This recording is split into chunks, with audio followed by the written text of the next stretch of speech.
right, we're live with Mr. Robert Bagley, one of the most fantastic connectors of that I know. That is a part of the Purpose and Coaching program. If you haven't seen us, I'm sure you have. If you're on our LinkedIn, but I want to give him some space to introduce himself. And today's topic is about leadership 101, how to lead effectively. And I think this is going to be a fantastic webinar. I'm excited to see where this thing goes. So, Robert, please introduce yourself, man. Absolutely. It is so good to be on with you, Johnston. Thanks for having me and thanks for putting this together. So glad we could utilize the technology now to stream live on LinkedIn. And hello out there to all my LinkedIn network. It's been a good ride. LinkedIn's been a good platform for me in my career, and it's taken me from being a sales rep on the road to leading sales reps to leading companies ever since I started LinkedIn. Kind of a interesting story, but yeah, my story starts when I graduated college in Bowling Green State University with an interpersonal and public communications degree. I started cleaning carpets in college to make ends meet, and then I started my own carpet cleaning business when I was right out of college in my undergrad, and I took that back home to Rochester, New York, which is where I'm from, and really just started with a pickup truck and a portable extraction machine and my mountain bike. Right, those are the three things I love to do, and I still do a lot of biking, by the way. Yeah. And if you live in Lake Mary, you'll see me around because I bike to the gym all the time. But so I never stopped that. But anyway, I built that business in my early 20s to having 5 trucks on the road and at one point 15 employees and lots of equipment. He got into fire and water damage restoration. I sold that company when I was 28 years old. Wow. And I just kept one truck and sold everything else. And I was like, okay, I had a big check in my hand. It was one check. I didn't hold paper or anything. That was the deal. It was one big check. And then I pursued continuing in the carpet industry. So I started to work for some of the carpet and fiber manufacturers such as DuPont, Shaw, Mohawk. Shaw and Mohawk now are probably $10 billion companies each, respectively. Wow. And but what I did was I kind of stepped back into just sales. That was it. I went and called on retailers and designers and selling flooring and carpet, and really started to get some success early on. I've got a book called The 10 Commandments of Strategic Networking with some really good nuggets as to some of the successes I had with some of the strategies when it comes to networking, which would be another story for probably another one of these webinars. Yes, sir. And but I started off by just simply being in sales, and as I progressed in my sales career, I actually went back to college and got my master's, but this time not an MBA, not a master's of organizational leadership or anything like that. I got a master's in theology, which is very interesting, right? Because when you go to seminary, which I did, and I graduated with a 4.0 while I was raising kids and working full-time as a sales rep in half the state of New York, I was taking classes and was in a cohort with other pastors and leaders and soon to be leaders that were leading hundreds, even thousands of people in their congregation. And I had gotten the bug on leadership right before that, right around 2003, 2004, when I picked up a book by Lee Iacocca, who was the ex-president of Chrysler. Actually, he was the ex-president of Ford, then got fired. Then he went to Chrysler in the 70s and turned that whole company around. And then subsequently, he wrote a couple books on leadership. And so, when I went to Shaw at the time and said, hey, can you help me with my master's program? Because they have, the ability to help their employees with helping for the tuition. And the human resource director called me and she's like, but this isn't a master's in business. This is a master's in theology. And I said, it's a leadership degree. And I explained what I just explained to you. And they said, fine. And they signed off and helped me get my master's in theology and get through seminary while I was working for them. Beautiful experience. Rabbit Trail, one of the professors there, I had a passion for writing because I was researching and writing a lot. And I went into his office hours and I said, I think I want to write a book. You know what he said? You know what he told me? What is So this is, be careful when you're talking about leadership. He goes, oh, books are overrated. It's a pain to write. I wouldn't do it. I'm like, interesting. Okay. Well, fast forward to today, it's 20 years later. yeah. I now have, if you count all the audiobook projects, I mean, probably somewhere around 30 book projects out No way. there. Well, I Yeah. knew that, but yeah, that's crazy. Yeah. But anyway, all of these experiences, then I showed really good acumen as a outside sales rep. Then I got promoted to manage sales teams. Okay. And so from 2007 till today, I have actually been managing sales teams across the country, across the globe, Mhm. right? Teaching, training, coaching, hiring, recruiting, setting up digital transformation and sales enablement tools. All that is part of my background that I bring to this conversation about leadership. And in that, I had to work with some dynamic leaders and then some leaders that were dynamic, but they had some flaws. And I would tell you, as we go into this conversation about leadership, Johnston, I have broke every leadership rule we're probably going to talk about. Okay, Oh, I so believe it. I believe it. You and I both, man. You and I both. right, Yeah. right, and it's those are the things that you learn, and then you think oh, hey, I arrived, and then this curveball comes at you, and some Every employee some employee comes into your office and just like throws a big curveball, and then everything you ever learned and everything you all those emotional intelligence cues just go out the door because it's emotional when Yep. you're leading people. It is Yep. and it's not for the faint of heart. And I don't want to discourage anybody, but we definitely want to, so then I started managing the salespeople and then managing managers that manage the salespeople. So then I had levels of VPs that had reps underneath them that were reporting up to me in multiple parts of my career. Yeah. So I'll just pause there for a second because I know I've been talking a long time, but as you know, when you get me on one of these things, that's what I do best. What Yeah. do you want to drill down on anything I've said so far, and then we can keep moving? Yeah, I think you did a fantastic job taking us through the journey of where your experience is and why it's prevalent to this conversation. The reason why is because you've seen different styles of leadership, communication, Yeah. organizations. So you're well diverse in the conversation. So I think we should try to talk about the beginning stages of leadership, where it's almost like you're throwing in the fire and you're hoping to be saved by the life vest, and it never comes because you're still surviving in a sense, right? But Yeah. as you continue to survive, you start to learn other ways to stay up without working as hard. If you see what I'm putting down.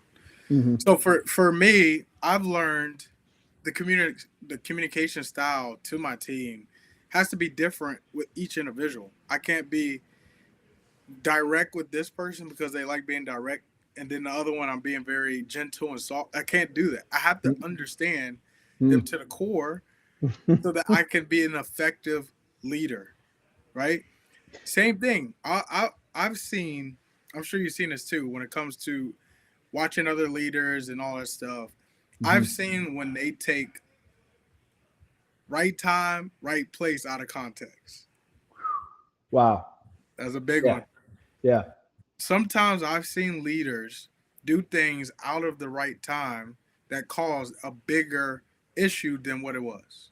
Maybe because their personal life was on fire. Maybe they just got Mm-hmm. done with a conversation that wasn't pleasant and they took it out on their teammate, right? I Yeah. think that one of the biggest things that we have to develop is to separate the two. When you're in business and when you're in Mm-hmm. personal, as a leader, you have to separate the two Hmm. because the conversation based off of my life, because of the conversation levels, plus what's happening is that they need to hear what they need to hear at that moment. Does that make sense? 100%. So Yeah. maybe we could start there. Well, sure. And what you're talking about is being a chameleon, right? And I think being in sales really prepared me to be a chameleon, because a chameleon, or a lizard here in Florida, I've got one that is green because he's hanging around the grass. I got one who's brown because he's on my brown fence, Yeah. right? So they change colors based upon their environment, right? And so a chameleon is a leader who, and nobody's born like, you're just don't fall out of the womb and fall out of bed and you're a leader. It's like you have to be studying for this Yeah. all the time. Yep. I studied leaders like John Maxwell and Bill Hybels, who was leading tens of thousands of parishioners in Chicago at one of the biggest mega churches back in the Yeah. turn of the century. Reading all his books, I got the privilege of meeting him, and I've met some really great leaders, and I've had some really great leaders that took an interest in me, and but to your point, being a chameleon is so important, and that comes to that social equity that you have with your people, Hmm. right? And I think it even gets down to the foundation. As you were talking about it, I was thinking about your personal life needs to be in good order, Yeah. right? Yeah, you have to have a significant other who's supporting you, Yep. because if you're in leadership, first, the minute you're assigned your new leadership role, just draw a big target on your back, okay? Yep. That's perfectly said. And then, because especially when you're a new leader, and we're going to talk a little bit about that too. You're now in the middle, okay? Hmm. So you got upper management and senior executives up here, right? And if you're in a newer leadership role, you're probably mid-level management. And then you've got people that are reporting to you on the organizational chart that are here. And then you're here and you're trying to please them, and you're trying to please them. And it's very important as a leader to have your personal life in order, Yeah. physically, spiritually, emotionally, Yep. um, financially, Yep. right? And if any of those leg stools are broken, that chair is going to tip or fall over eventually, So good. That's good. right? It's not going to happen right away, but when you're having financial problems, what are you going to do, right? Like, You're you gonna got focus. to figure that out, and keep that, to your point, out of the working environment, and just Yep. because the Bible says that see a man diligent in his business, he shall stand before kings, he shall not stand before mean men.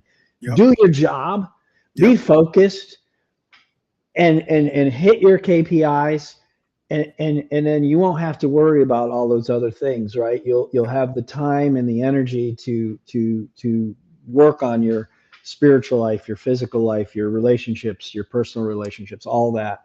So that's the foundation, right? I think of any good leadership. If you have a drug addiction or an alcohol addiction, it's going to be tough. I'm not saying you can't move into leadership, but it's going to make that harder Yep. on you and your people, Yep. right? And I've worked, for leaders that had issues there. You know Yeah. what I mean? And I've worked for leaders who had, well, let's just say, not the best ethics. Yeah. Whew. And time and time again, I had to bail them out because they made promises they couldn't keep, and to my customers, and puts me in a predicament. But again, all these things you learn as you go and work for other people. And I think if you're not a leader yet, but you're listening to this, or maybe you got the leadership bug like I did back in 2003 when I read Lee Iacocca's book and the light bulbs came on. I Yep. would say leadership isn't about a title, Mm. because you're probably called to leadership if you're interested in this topic. Because people just don't go and listen to this type of webinar or podcast just because they're Yeah. very interested in what makes a good leader, what makes a not so good leader. How do I get into leadership? How do I know I'm even built for leadership? Yep. And you can be a leader where you're at, regardless of even if you have a title of leadership. Maybe you're a district sales manager, or you're an account manager, right? Or you're a customer service agent. Mm-hmm. Well, if you do your job really well, you're going to be a leader to your other peers. I can't tell you how many people used to travel with me when I was a sales rep Yep. because I did such a good job. They wanted all the new reps to come travel with me, which Yep. was kind of fun. You know, I wasn't in leadership yet, but it was preparing me. Yep. Yep. And I had to evaluate them even and talk about our give them the ability to first you show them how to do it, and then you show them a couple times and then say, okay, it's your time to present. you Yeah. know and they picked up all sorts of stuff from me that I was like, oh, that's cool, you picked that up, okay, Yeah. good. It's funny what they remember, but that's part of leadership, is just being, other people will acknowledge Mm-hmm. your leadership potential. And you'll be handed these little opportunities and take them, right? Yeah. You take those little opportunities to show people, yes, I think I can do this, and then someday I'd like to be in leadership. And you got to tell people, if you're in an organization, don't just assume they're just going to think, oh, Robert wants to be a regional vice president of sales. Man, I had to interview 6-7 times before I got one. Yo, that's crazy. I want to add something to that too. I think there's two things that came to mind as you were talking about that segment specifically. The best way to lead is by example. Yeah, there's no Exactly what you said. substitute. There's no substitute. You're You absolutely gotta right. lead by example, Yeah. and you have to think of the person or people or community first. Another thing that I also would like to add is that a great leader is okay with taking the back seat. Let's break that down a bit. Yeah, please. Think about, That's great. I had a conversation with a young lady this morning, and she's looking for a job, she's looking for this, she's looking for that. And I asked her, what is your ultimate goal? What are you looking to do? And she Hmm. goes into this rant, and then I go into the space of saying, listen, if you think about Jeff Bezos and Steve Jobs with Apple, they said they're not the smartest people in the room. They just hire the smartest people in the room, which means they're allowing people to do what they do best because they see the potential in them based off the vision that is clearly said. And I think that's another point that we should digest. As a leader or an aspiring leader, is your vision clear for that position? Do you know where you want to take the team? Do you know where you want to take yourself? Do you know where you want to take the community or the organization? Do you know where that is? Even if the organization has a set mission and a set values, do you fit into that mission and the value? Is your characteristics built for being able to improve not yourself but the people around you, looking towards you and depending on you to get them to a certain level? Absolutely. And then you said it, I think, early on in that point, that a good leader doesn't need to take the limelight. In fact, a good leader says, I can't do this alone. The Yep. only reason we succeeded is because we succeeded as a team. Yep. And I'm not going to take the limelight. I'm not going to take the credit, especially when it's not all due. And to your point, Stephen Jobs is famous for this quote. He says, we don't hire people to tell them what to do. We hire people so they can tell us what to do. Exactly. Exactly. Right? Yeah. So let's break down vision a bit, because I think that's extremely important, because so many people that say, oh, I want to be in leadership roles. To your point earlier, it is not for the weak, right? They don't understand what they're getting into. It's so many people depending on you to get certain things done. You got so much on your plate, but you still got to get it done. There's no excuse. You can't have any hesitation. So how important is vision as a leader, and how important is it to execute with the people, to collaborate with people to help the vision, come to pass? Yes, and you and I have had whiteboard sessions particularly on this topic of execution. But yes, it does start with vision, or what some would call a wildly important goal, right? So Yeah. if you're in mid-level management, a lot of times it's a number, right? You got Yep. a 33-person sales team. Last year they did, 36 million in sales this year, they need to do 40, right? Yeah. And so how do we get there? And a lot of it has to do with working with your people to set the expectation and have them come to the table with the key performance indicators they're going to work on with some feedback from the leader. But I always like to have the people buy into what their goals are going to be to reach the ultimate vision of the organization, right? And Yeah. sometimes there's micro organizations within an organization, right? So Right. if you're leading a Southeast sales team, that's a micro organization under a larger national Yeah. organization, right? And Yeah. so I like to have a weekly cadence of accountability with my teams, and we pick about several commitments that we're going to work on this week. And and don't just tell me, oh, I'm going to call on so and so. No, I want to hear how it fits to the goal. And so one of the key leaders that I learned from back in Shaw, his name is Stephen Brown. I think he's passed away. We even watched his videos on VCRs. They were so old. But he said, people don't respect what you expect. People respect what you inspect. That's fire. Right? That's good And right there. yeah. So now, as long as and this gets back to what we were talking earlier, probably before the show, is don't set unreasonable expectations. Set goals that are achievable, right? That are Yeah. attainable. And if you do that, then you do everything you can to clear the path for your people to be successful based on the agreement of what those lead measures are they're going to work on. Right? Because in sales, the sales number from March, today's March 31st, tomorrow I'm going to get a report somewhere on one of the businesses I'm working on, and it's going to go, here's what happened in March, because it's over. That's your rear view mirror. You cannot do anything about that anymore. So that's what we call a lag measure. Yep. Leaders, while they have to look at the lag measures and they have to address them with their people, because ultimately, if your people are failing, it all comes back to you. Remember I said you get a target on your back? It's your fault. Yep. You're the leader.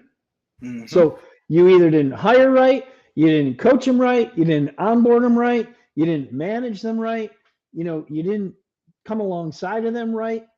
And so now you have to be able to shift and be flexible, as you said, to hey, do I have to put this person on a performance improvement plan? Oh, let me Yep. tell you, I have had grown men cry in front of me when I slipped a PIP in front of them, a performance improvement plan. And then I've had some people push that PIP back to me and go, I quit. No way. Oh yeah. Oh yes. No, and then I've had top performers come after me to try to get me fired. Just anything you can think of, I have gone through as a leader. And now I've probably lost track of what your last question was. But I think when it comes to vision, if you have buy-in from your people and you set those lead measures that you're all going to work on and have sessions with them, have brainstorming sessions. Hey, what are the 3 or 4 things we can work on this next 12 weeks? There's the whirlwind in which you've got to return calls, return emails, follow up on quotes, put your stuff in the CRM.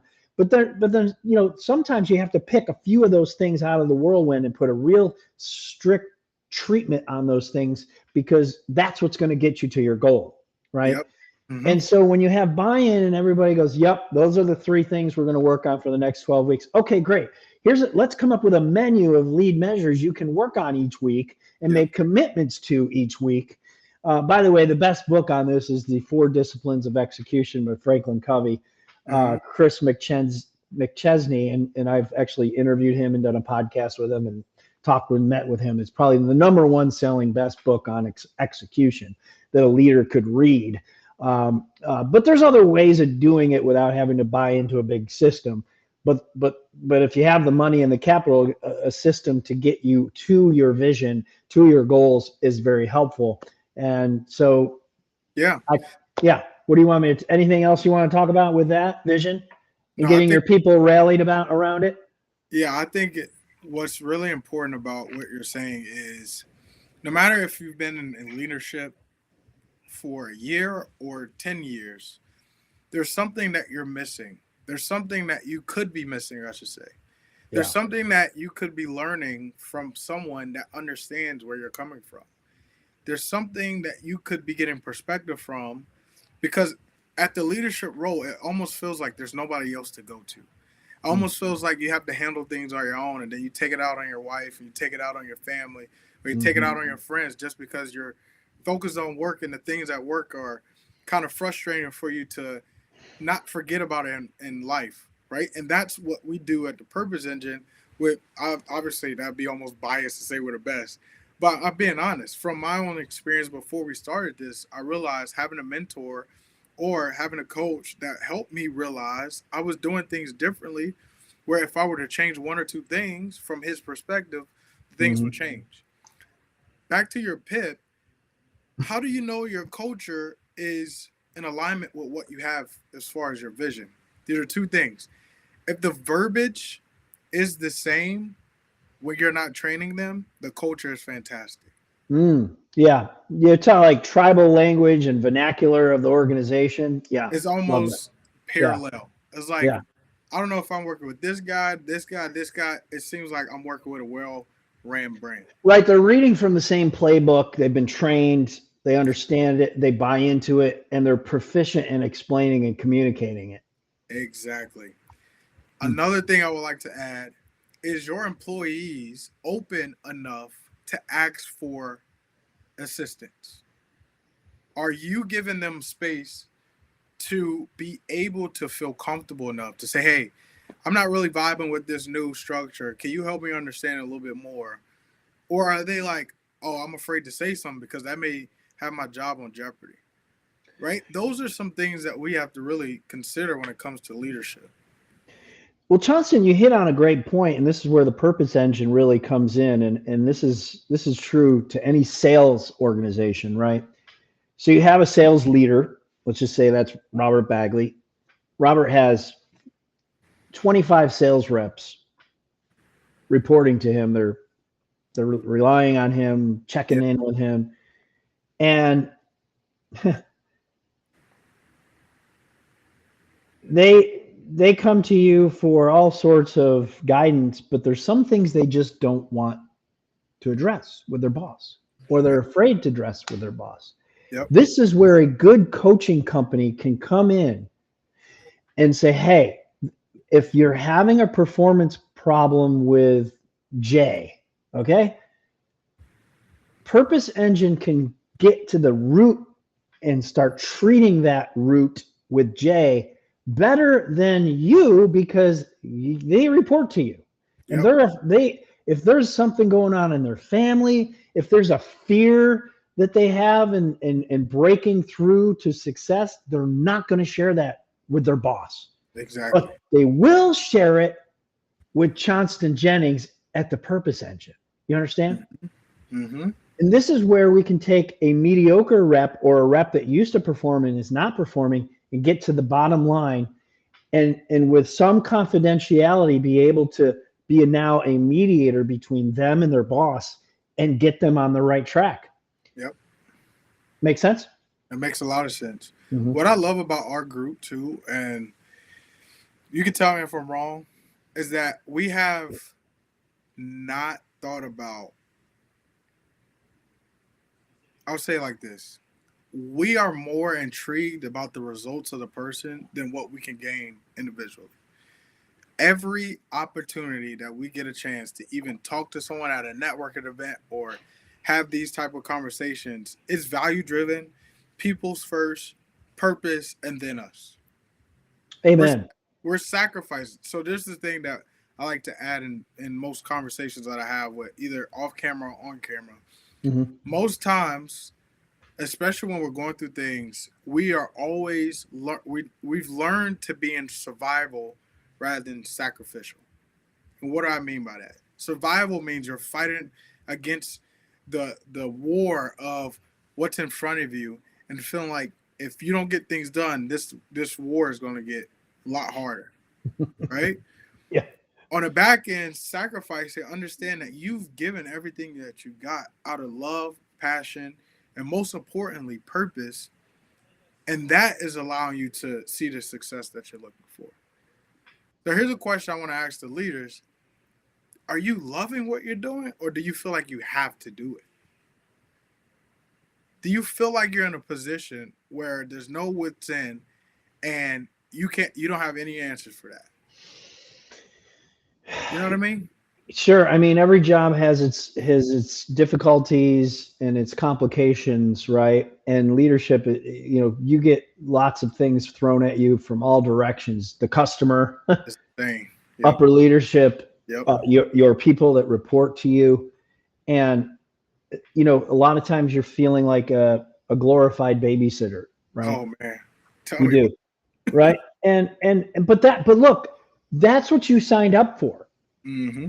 Okay, as a leader, sorry, that's Yep. what you signed up for because you're there to help clear. I keep going back. You've got to take a machete out and clear the path for your people, whatever is the obstacle.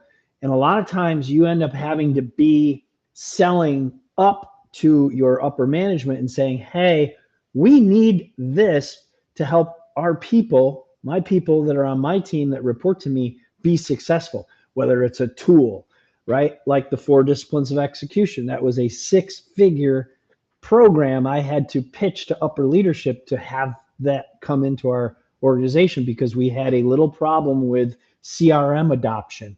Mm-hmm.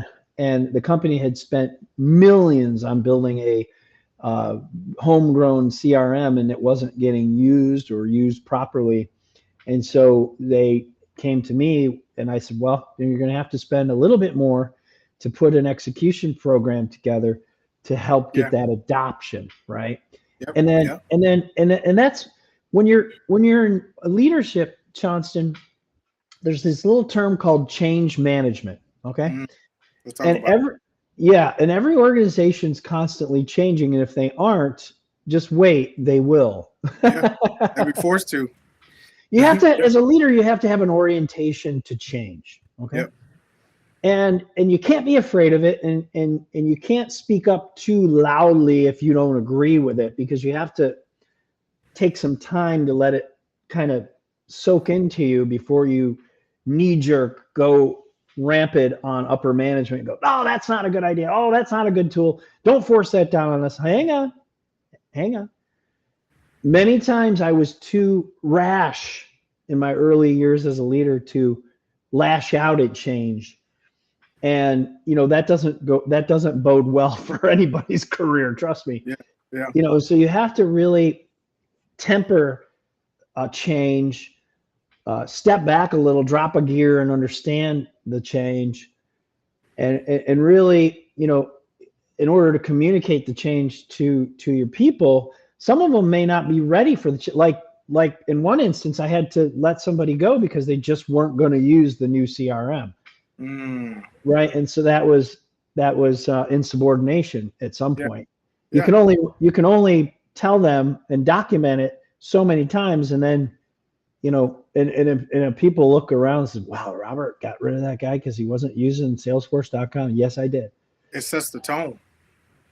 Yeah, you don't want to be the hatchet person, but you also have to be strong, and you can't let one person skate and Mm. expect everybody else to do the same thing, to do what you're asking, and then not let that person do it. You Yeah. can't do that. Yeah. There's something that we kind of talked about earlier about leading by example, and I think it's very important for the ones that aren't at the upper management level that are looking to get into that space. Hmm. I believe that allowing them to understand that where you are is just as important of where they are because your possibility is that gap between where you are and where they are. So in between that gap, Hmm. are you doing enough for them to see you without you going to them saying, hey, I'm doing all this work and y'all not appreciating me, I'm out?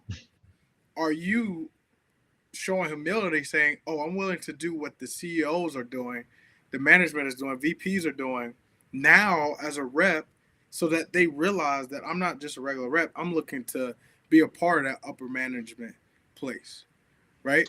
What would you say about that? Well, yes, if you're feeling called to leadership or you're in a position where you're looking at your boss's role and going, "Hey, I could do that better." Of Yeah. course, everybody says that, by the way. Yeah. I could do the job better. and Until they get. right, I could do better. And maybe that's true. Maybe that is true that you could do it better. But you're going to have to prove that. And you're going to have to let people know that you're ready to start talking about moving into that role. And then, Hmm. and particularly someone who could, in maybe human resources or a good mentor will say, you know, George, I hear you saying you want to be in that role. These are the things I've observed that you may need to get your skill sets up a little bit in order to move into that role, right? Hmm. Whatever that may be. Maybe it's a course on communication skills. Yep. Maybe it's just some soft skills that you can take some video courses on and up your game. Maybe you listen to some audiobooks on you know, How to Win Friends and Influence People by Dale Carnegie. I would recommend you read that book, whether in audio format or read it once a year, Hmm. because there's some really good reminders. That book was written in the 20s, 100 years ago, and those principles are still so true today. And and then as you start to implement those in your life and in your career, people are going to notice. One really good detection of whether you're called to leadership is, are people following you? Mm. That's fire. That's fire. In what way? In advice or what? Yeah, yeah. Hey, I in fact I would have bosses call me and say, "Hey, uh, Chris on our team, who's your colleague, he's not performing, and you're knocking it out of the park. I'm not sure how you're doing it. I really don't care. Just keep doing it, Robert. But can you call Chris Yeah. and tell him what you're doing?" So again, it goes back to, if you're doing things with excellence in whatever role you're on, you're now positioning yourself for leadership. Why? Because people are going to follow you, because Yeah. they're going to want to know, what are you doing to be so successful in that role? Yep. I think we should touch on the perspective from the one that's aspiring to be in that upper management role, right? And I think from a very, very plain place. Mm-hmm. Most times when we're in a position of working really hard, may not see some results, may see some results, and you're asking yourself, what am I doing? I feel like I'm doing everything in my power to get to a certain level and it's not happening. That is a part of a new level that you're about to step into. Mm-hmm. Why? Because you're learning something, but are you aware of what you're learning in that season, in that situation, in that time span? Are you aware enough to understand that you're in a season of being patient, or maybe being able to control your emotions so that you're not lashing out of nowhere? Maybe it's your communication styles. Maybe it's you being more patient, like I said earlier. Whatever it is, are you aware enough to understand that you're being developed for leadership? You and I know this better than I think most people that we talk to. When you're in a season of almost complete pause and chaos, there's something good on the other end of that, right? Oh yeah, But yeah. it's not just staying in that chaos or being Mm-hmm. frustrated with your work coworkers, or maybe your business is not doing well, or your employees aren't doing well, and you're just focused on like, what can I do next? Yeah. It's not about that. Mm-hmm. So yes, or Sunday I went to church, or I was listening to church online, and it talked Mm-hmm. about the story of, well, the premise of the conversation was about rest and how important it was. So there's a book in the Bible about how there was a storm where all the disciples and Jesus was asleep on the boat, and the pastor said, and it blew me out of the water. Think about this. It's not about the wind, it's about what the wind is telling you. Mm. The reason why he said that is because he used the word rebuke rather than stop. Mm. And Yeah. he only used rebuke because he used that 7 to 9 times in the Bible when he was rebuking other spirits. Does Yeah. that make sense? So Yeah. let's put that in a practical sense. Mm-hmm. when the winds are going hard, you're not making sales, you're frustrated, your employees are not in place, you're probably losing money, you're in debt, you're frustrated, your family's frustrated. All of those things are not meant for you to just think about what's happening. It's about Hmm. what it's telling you. Yeah. What are you learning in this season is the question.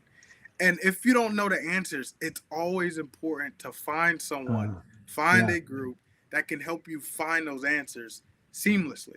Yeah. Because go ahead. I already know you got something for this. Well, I there's someone in the chat that is very important to me and is one of my former leaders, and Yeah, his name's Bill McGee, yeah, and he was probably one of my best managers who took an interest in me at a young part of my leadership career. I thank God for him and all the things. Like he would used to send me books to read on how to improve my skills.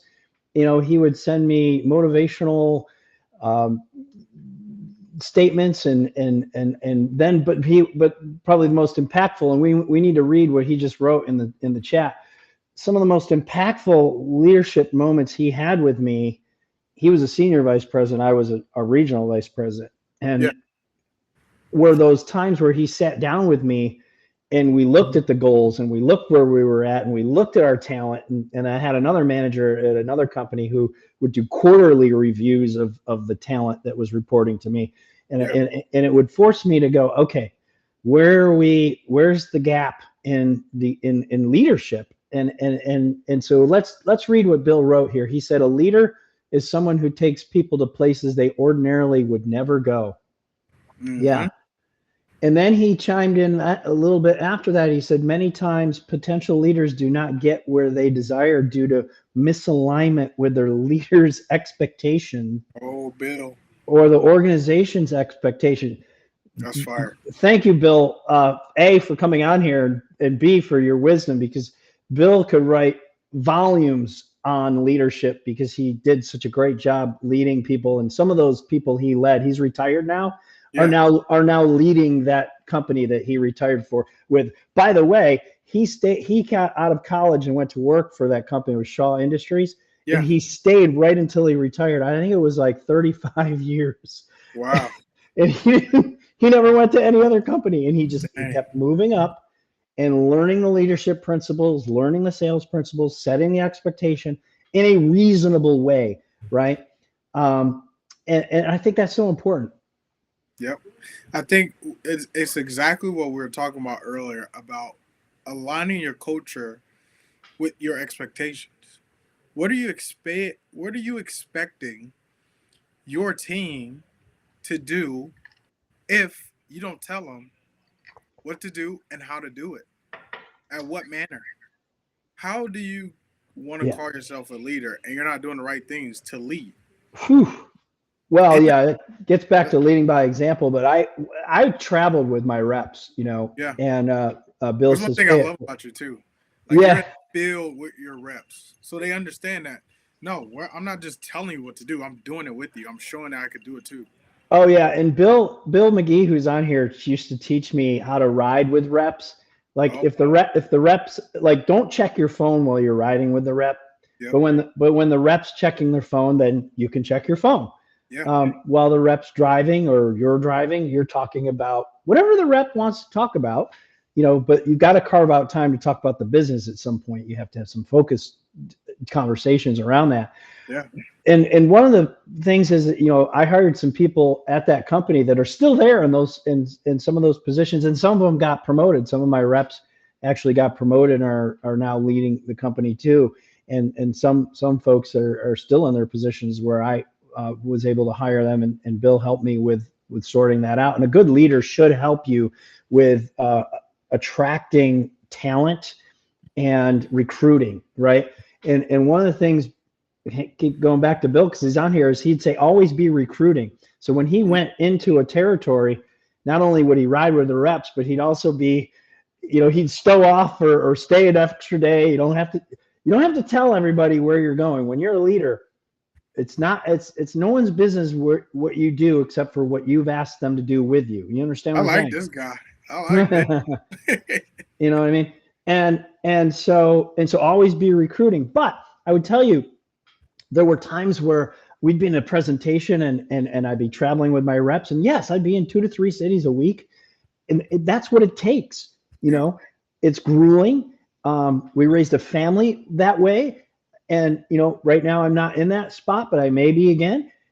But the thing of it is I would observe what they did in the presentation, and then I'd get back to the car. Don't Mhm. you don't you don't debrief in front of the customer, Out okay? of place. Yep. Don't do that. Get back to the car. Start loading your stuff back up. And in my case, it's flooring samples, so there's always a lot of stuff around. And I would go, hey, how do you think that went? Mm. Oh, I think it That's went right. I think it went great. What do you think went well? mm. Listen. Yep. In seminary, I had to take classes on listening, Johnston. Yeah, I remember you telling me that. I think that's so important too. I think our audience may have missed what you just put down on the plate.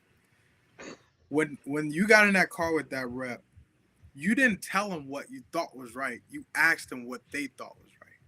Well, and then the follow-up question is, hey, was there anything you think you could have done better? Exactly. So you're allowing them to figure out the solution to the problem if there was a problem. Johnson, 100% of the time they told me what they did wrong. I didn't even have to tell them. 100%. So now let's think about this, Robert, because I think this leads into something else. If you're doing these practices with your reps Yeah. and they have an issue, maybe 7 times out of 10, they're going to figure it out on their own. Mm-hmm. That's how you know your culture is in place and you're doing a fantastic job as a leader. Yeah. If they're willing to figure out their own issues and solve them on their own. Right? Right or wrong? Yeah, 100%. So I had a rep once, and yes, keep it simple. Yeah, those are some good. So I had a rep once, and he was presenting to a designer, and he was a smoker, which is, hey, whatever, that's fine. Yeah. But he was afraid that his breath might have smelled, so he chewed gum. Yeah. You know where I'm going with this. Mm-hmm. And so he's in the presentation, he's chewing gum while he's presenting. And then the customer, the designer's asking all these questions that he has to then go get some answers because we couldn't answer them on the spot. And he didn't have a notebook, so I was taking all the notes. What? Of course, now I use a Remarkable for everything, and it's I the love best that in the thing world. too. Yeah, it's the best. And so when we got back to the car, I said, I pulled out and in my jacket, and still to this day, I have a toothpick, mints, and a little notebook that I can fit in my inside pocket of my sport coat. Smart. And I handed them to him, and I said, "Here, keep this, take these, and this is how you can improve on."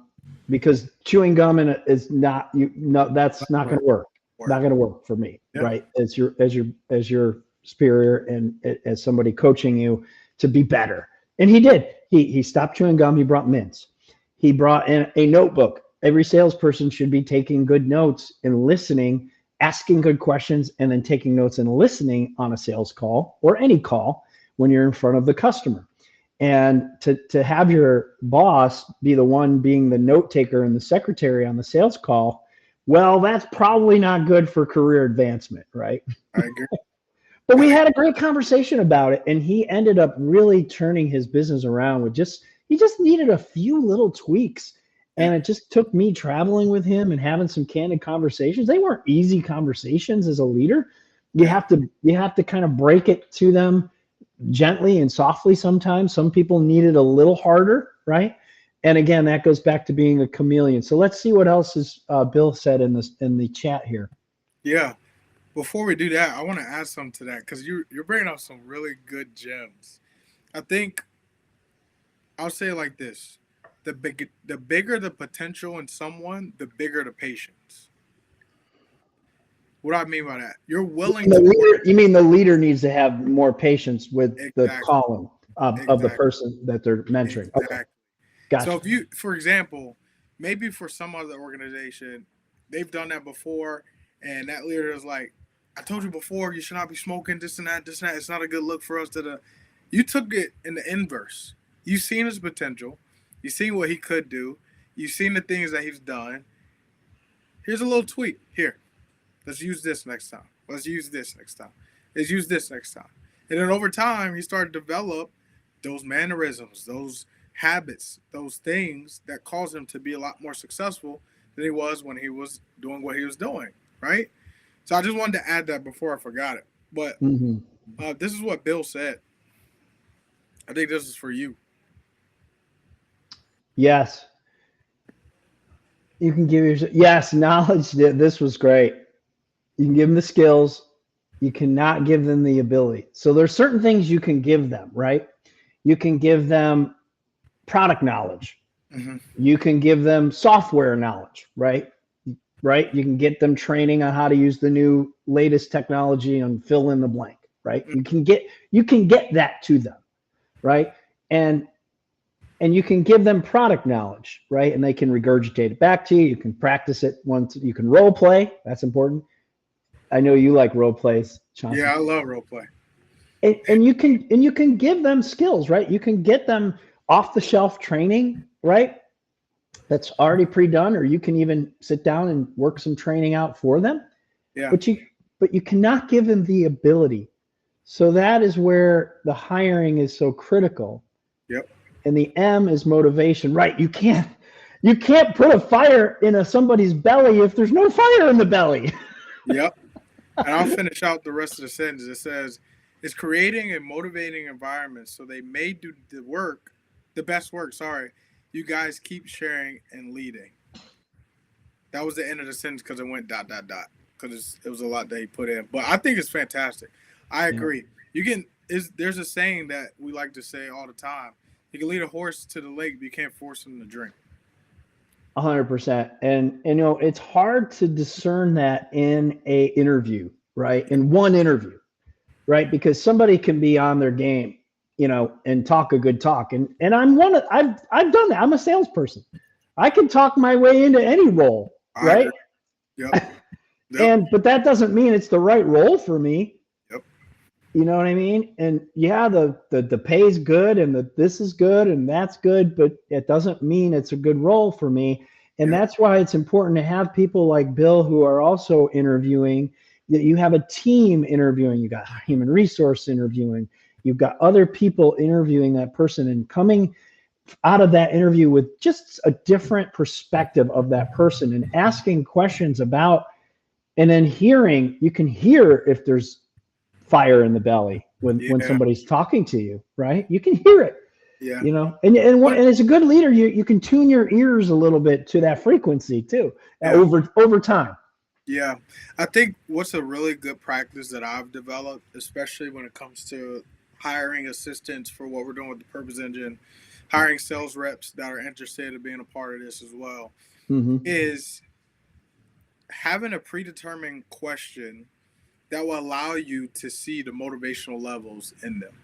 Mm-hmm. So, for example, I watched this YouTube video on Patrick Bet-David's podcast, but he had one of the leading body language experts. I can't remember his name, but he went on to his tangent talking about how one of the leaders of one country asked him to develop a question that can tell you about the person with just one question. And the question was this: how do you think people get sick?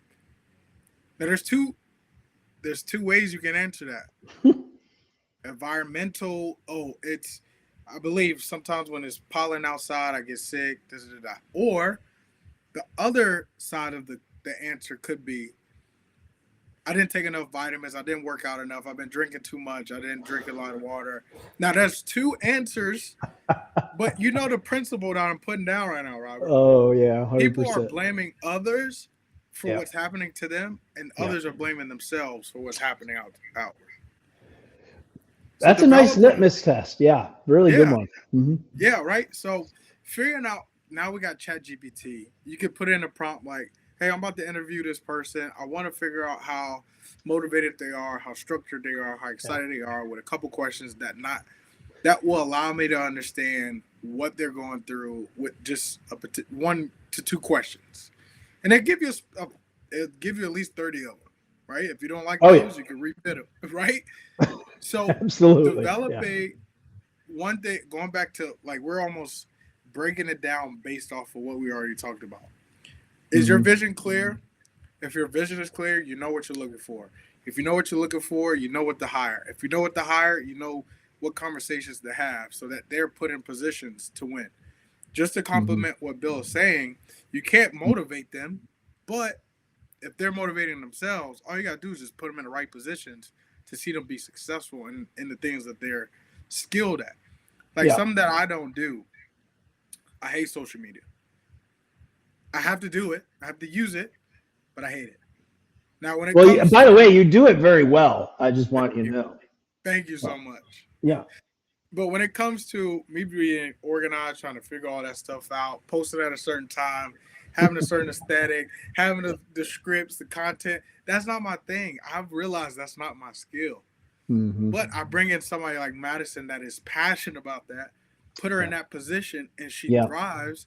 Now we both win because I gave her a position to be able to do what she does well, connect with new people, find business for herself, also grow her own personal brand, while she helps me and the Luminary Panel and the Purpose Engine and all the coaches do that Yeah. as well. Now that goes back to what we talked about earlier about being okay with taking the second seat. Yeah. Take the passenger seat, learn, Yeah. expect. Like, yeah, you got me Yeah. fired up, Robert.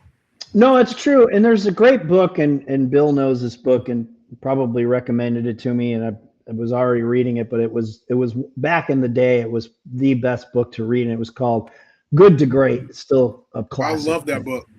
Yeah, it's written by Jim Collins, and he had a team of researchers, and it was an instant business classic, right? Yeah, Along with the five dysfunctions of a team with yeah, Patrick Lencioni, by the yeah. way, that's another one. Uh, never hire a bad yes, never hire a bad salesperson again. That's another one. There's right, yep, Chris Croner, and I've read that one. That one's really good. And in that, I think he has a program you can buy into that will help you never hire a bad salesperson again. Yeah. And but getting back to good to great, it's you see something in somebody like Maddie, right? You made an example of her in this conversation, and you're right. You're letting her spread her wings, right? You saw that she's great at the social media, but she's great at a lot of things. I Yeah. mean, you bring her into your team, and she's like I agree. this, and I right, agree. and she's like got this superpower and that superpower. You're like, but what is, and Jim Collins says, and this could be seasonal too. What's the best seat on the bus for her right Yeah. now? Yep. Okay, Mm-hmm. right? Because we know we want Maddie on the Purpose Engine Luminary Panel bus, right? Mm-hmm. We know we want her on there, right? It's like Rupert wants Robert Bagley on the bus. Okay, Yeah. well, we think we want her to do this, but then she gets in, and you're like, wow, I really like how she does that. Mm-hmm. And here's the thing: a good leader can coach somebody to do those other things while you help her flourish in what you need her to really be good at with your Yep. company. So you Yep. you hire someone like Maddie for one thing, and then you realize you got to still keep her on the bus, but you got to get somebody else in that seat that you hired her for because she's moving to the front of the bus, Yep. right? Mm-hmm. Right. Mm-hmm. And so a good leader will have, after time working with them, the discernment, right? And that comes with time and maturity, right? You just don't you just don't get into your 20s and go, okay, I can figure that out. No, Yeah. it takes a long time. And I'm not saying you can't speed that up and accelerate your potential, because you can, with, as Bill said, with skills and training and coaching. A good coach can accelerate somebody like Maddie's potential. Yep. Yep. I agree, man. I think it's it's almost day and night when, especially, I'll address the newer businesses too, because I think this is a good point to talk about that stuff. Reason why I say that is because, let alone you starting a business and you having to wear all the hats Mm-hmm. that make the business successful, or at least just get off the ground. Let's get from 0 to 0.5. All right, right? now we're moving into entrepreneurship leadership, which is a whole different type of leadership, by the That's a way, different ball game. than working in a organization that's highly matrix like Bill and I worked in. This Yep. is this where you're going is a little bit different. By the way, he did say consider stretch assignments for Maddie. So, Maddie, if you're watching this, get ready. Get ready. Wow, she got a lot on her plate. She's a killer. But Shit. to my Yeah. point, yes, we're touching into the entrepreneurship space now. Right. When you're in a space that you are the main leader and you're doing things, you're doing the content, you're doing the sales scripts, you're doing the back end systems, you're doing the communications, you're doing the emailing, you're doing this, you're doing that. Yeah. Understanding one, yes, this is your baby, Right. but if you want that baby to grow, you got to bring in other nurturers in that thing. Well, you're a parent of a young child, so you get Oh, that. man, you've been through that, Yeah, I've raised two girls, you know. right? So let's think about. Oh, this is a good point. All right, perfect.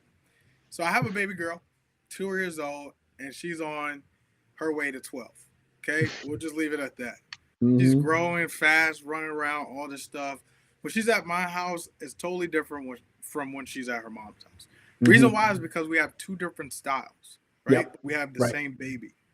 Yep. It's the same thing when you're looking to grow your business and bring in other people to Mm-hmm. complement that baby. Mm-hmm. There has to be synergy between the partners so that the baby understands what it's there for. What is its Mm-hmm. purpose? What are some hobbies that they're looking to do? What are some things that you grow with? What are some Mm-hmm. things that you can play around with? Are you into gymnastics or are you into soccer? Are you into baseball or are you into basketball? Those things are found based off exploration. But again, going back to what we talked about the other day, or earlier, I should say, Mm-hmm. your vision is so imperative that Yeah. if you don't have those things clear, you won't be able Mm-hmm. to know who to hire in to nurture that baby, Mm-hmm. right? Mm-hmm. I think I'll just alley oop that thing to you. Hold up, this is what Bill is on fire today, ain't he? He is. He's great. He's great. I told you he could write volumes on leadership because he's walked the talk, you know. Yes, sir. He said, "A good coach can change a game. A great coach can change a life.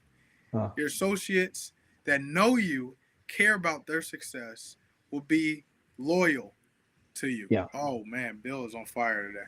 Yeah. I think that's Yeah. fantastic. I was in that space too, basketball coach.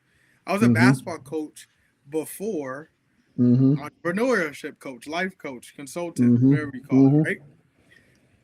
The most exciting season that I've had was a 0-30 season. Why? What?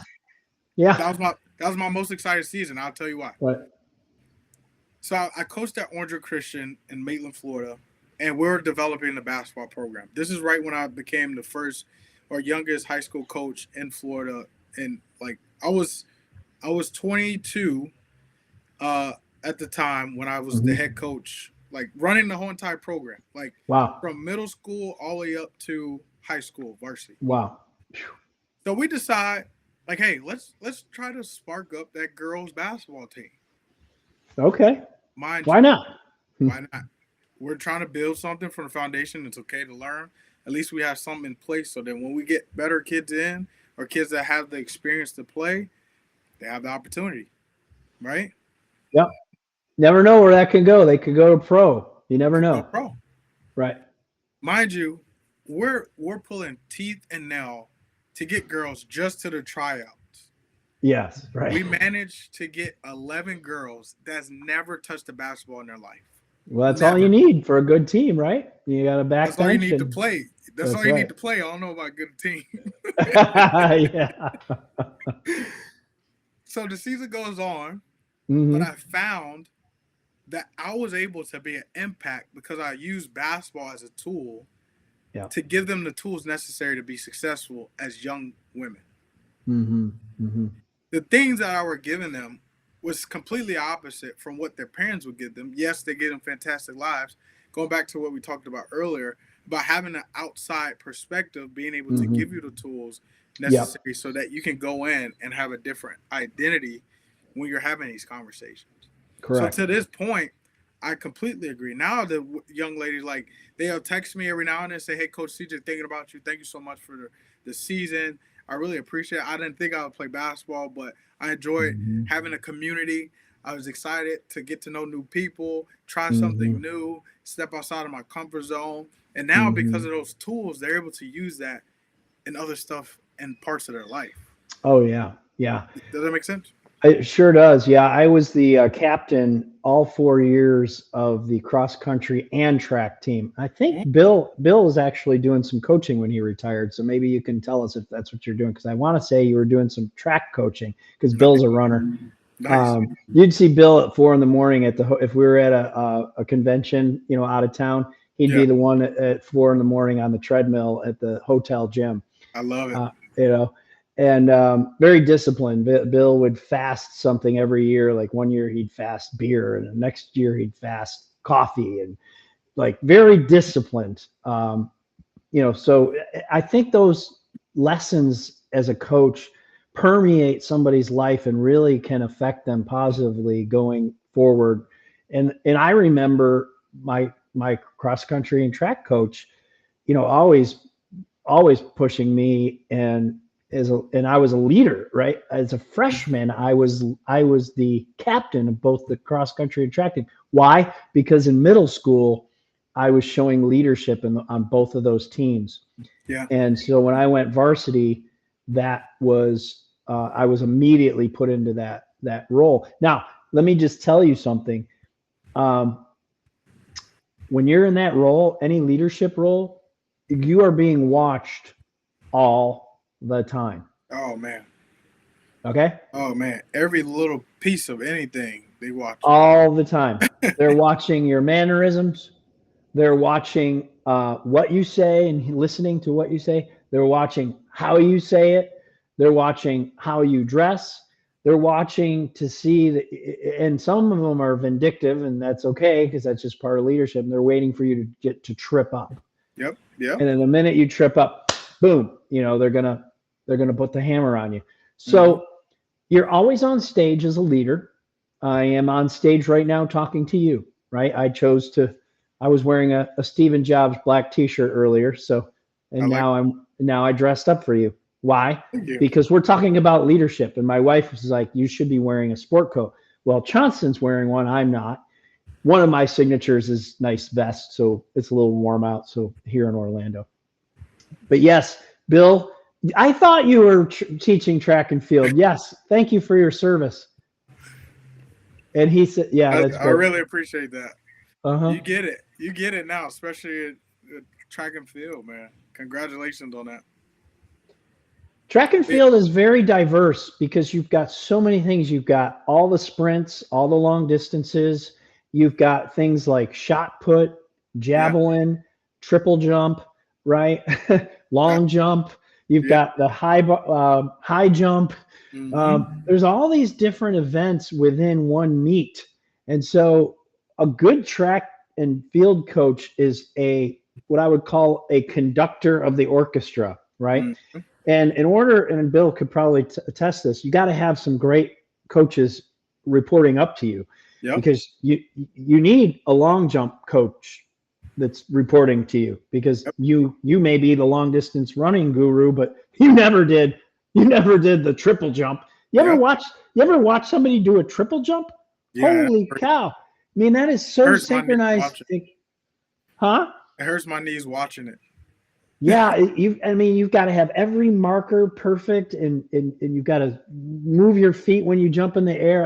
There's just so much that goes into that. Like Yeah. Bill may not be the best triple jump coach, but if he's the head track and field coach, he knows who to put on to helping that person become the top in their section and the top in their state. You Yep. know, there's a I went to college for my master's program at Roberts Wesleyan College in Rochester, New York, and so yes, definitely this will all tie back to sales 100%. Hmm. And they continued to have pole vaulters make the Olympics at this little obscure liberal arts college in little podunk Spencerport, New York. That's hilarious. and they put two Olympians through in the pole vault. Think Hmm? about the pole vault for a second. Think about that. You Wow. got this long thing you're holding, and you got to get all that speed, and then you've got to get yourself up off of that thing and That's over the great. wall. Yeah. And so they were known for being able to do that, right?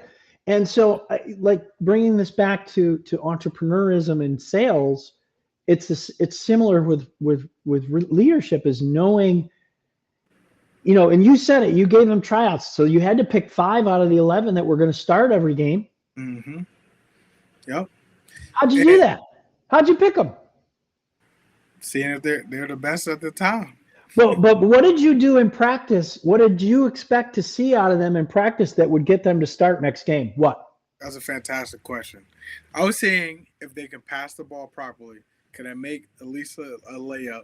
Can they slide to the feet on defense? Can they help the other teammates get on board? If not, then get the other teammates on board. And last but not least, can they run a play? Yeah. You touched a little bit on attitude, and I think it goes back to what Bill said. If they're not motivated, Yep. if they want to take the glory and hog the ball, so they say, right? Always taking the shot, right? Without passing it, Mm-hmm. you can't continue to start them. Yep. Now, Exactly. if they are helping others in practice to push each other, maybe they're the sixth or seventh person. Yep. You might be able to show your team, hey, Georgine did a great job in practice. She's now going to start because Mm-hmm. this is the behavior, and you're going to point it out in practice, and you're going to say, this is the attitude that I'm looking for. You may not have those plays memorized, but last week you didn't, and this week you came here prepared and you were ready to run that play, and you ran it with excellent. You executed it well, That's right? good. Now Yeah. you've shown the rest of the team that it's not just, hey, they know the play. They really were positive. When you did suicide drills at the end, were they winning? Mm-hmm. Were they winning? Were they complaining? You know, Yeah. That's good. uh, what I mean. You ever see the what's the movie with Kurt Russell with the 1980 hockey team? Uh, Um, oh, the Miracle on Ice.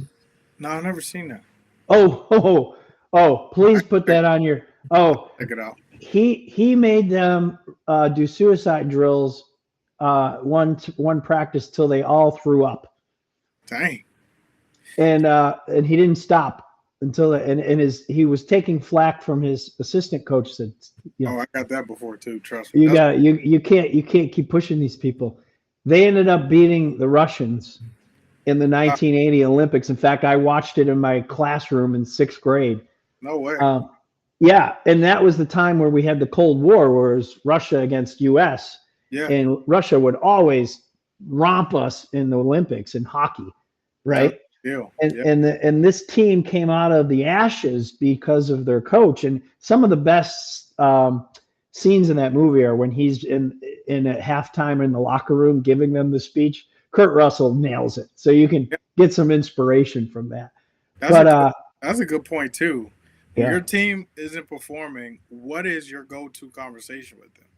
Some again, you have a diverse amount of people there. Some people like being motivated. Some people like being stern to. Some people like being pulled aside to talk to. How do Mhm. you overarch your conversation so that everybody gets to the point and everybody comes out the locker room or the sales meeting or Right. the conference room coming out with a different mentality? Are you taking those moments to empower your team collectively so they understand who you are, what you're doing for them, right? So, for example, the potential was not for me to win a game with these girls. My potential was to give them a future of a lasting impression so that they can Mm, impact their family. I want that's them to good. go home. If they've never done took out the trash or anything before, I want them to go out with discipline. Say, "Hey, mom, I got the trash. Hey, mom, I got um, the dishes tonight. Hey, mom, let me learn to cook so I can start helping you with that stuff." that was my main goal, and I was excited for those conversations when we got to have, because I would get, oh, trust me, I would have. One time I had a girl faint on me. I had a girl cry. I had a girl yell at another girl. It Hmm. was almost treacherous, but the reward Hmm. at the end was seeing them excited. Again, we didn't win a game, but they were excited that they had an opportunity to play basketball, and they had an opportunity to learn the skills necessary to be successful human beings. And Bill asked the question, I think is a fantastic question. How did you make the non-starters still feel valued? Funny story. There's a young lady that was always already on the fence of playing and joining the team, right? So I had to Yep. kind of have our leaders and our captains like, hey, I need to kind of nudge her in there and all that good stuff, right? The best way I help them feel valued is by allowing her peers to show the value of that non-starter. Hmm. Okay. So when I would have conversations, or let's say we're in a practical sense, we're playing 5-on-5, I'm punishing the starters a lot harder than the non-starters and Right. showing them that you're doing something right because they're doing something that is punishing in a way, right? Yeah. But that also taught them to say, hey, I have the same opportunity as them to play. It's just I got to get a little bit better, which caused them to work harder, which caused them to talk a little bit more on defense and talk to themselves and build corral. Then they started huddling up together, like, "Hey, I think you should do this, do this. I think we should do this, do this." Now they started to strategize amongst themselves. But then when we're doing like team drills or team shooting stuff, Hmm. I'm throwing. I'm saying everybody better count, or we're all running, or everybody better be excited about the first person that made the shot. Like we're cheering each other on. We're encouraging each other. Why? Hmm. Because that helps everybody understand that we're all on the same level. We're all trying to reach a similar goal, but if Hmm. we're all over the place, it's going to be difficult for all of us to get there, right? Yeah, absolutely. Absolutely. And, when it comes to leadership, like your bench strength is what makes your starters so good. Yep. Mm-hmm. That's good. Our starters, your role, even though you're not starting, and I will put you in the game, by the way, Yep. but your role is to make sure we have the best starters. And if you do that, you're going to see more play time. You're going to Yep. see more game time. And because it is the bench strength of any organization, and that's why Bill will attest to this. We would try to hire from within, and Yeah. before Bill knew me, I had a boss who was my RVP, and I was a rep. I was Yeah. just selling carpet, and he saw something in me, and he said, "I have 6 months, and then I'm moving into a different role to get you promoted." Because he saw that leadership desire in me, and to the day almost, to Yeah. the day almost, I got promoted. And then it took our family out to San Francisco, and that's where Bill came in and was my SVP. And by the way, he would travel from Atlanta. He lived in Atlanta, and he would come out to the west. He had the West Coast. Damn. So you think about dedication. I mean, he would leave on a Sunday, get back whenever, Yeah. Thursday, Friday, every week, Yeah. depending on where he was, Seattle, Los Angeles, San Francisco, etc. I was in San Francisco and Las Vegas. Those were the two territories I had with him. And so I was always on the road, Sacramento, I had Reno, um, Las Vegas in 2008 was pretty brutal. We would take out clients in the design community, and the economy was so bad. The next time I go into town, those designers were laid off. That was the Great Recession, and Bill was with me during those days. Some of those years, it was the first year Shaw ever said, "We'll just be happy if you hit last year's number, no growth." Yeah. Yeah. That was unprecedented at the time. Remember that, Bill? and and so those are really trying times, right? And that to just get through those times Mm-hmm. in an adverse conditions, going back to, the wind and the waves, Hmm. it's, are you fearful, or are you just going to keep moving forward and run the play? That's it. Let's set up a good play, Yep. going back to basketball, and let's run the play. Hey, we may not need to tweak it here and there. We may need to trim the team a little, and not have so many people on the team. But we need to bring in some experts, and so we had these things called these Kaizen events, Hmm. and we would bring in experts to help the sales team with different aspects of their selling Yep. skills. Yep. And we would put special treatments on certain goals. 100-day, these were, I think they were 100-day goals, if I'm not mistaken. Wow. um, right. And so in adverse times, you have to be willing to put some extra training into your people. Yep.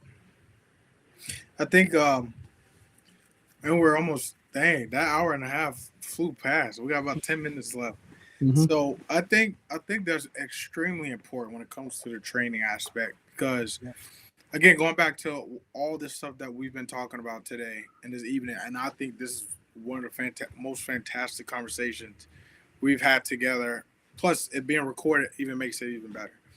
But I Amen. think what we are aiming to share with the audience is that without the proper vision, without the proper alignment, without the proper goals assessed, it's going to be tough to grow as a leader.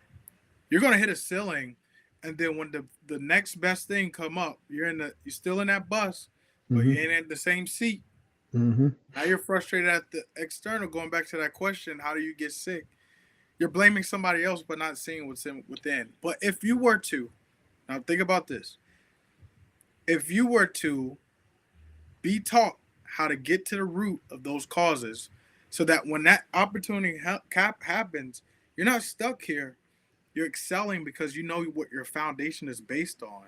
What Hmm. would that do to your life in the next 6 months, in the Hmm. next 12 months, in the next 15 months, in the next year, 3, 10, 20? What would that look like for you if you were to just take the action to think about what that root cause is? Why am I feeling stuck? I just did excellent in Q1. Now Q1 is over as of today. Q1 is over today.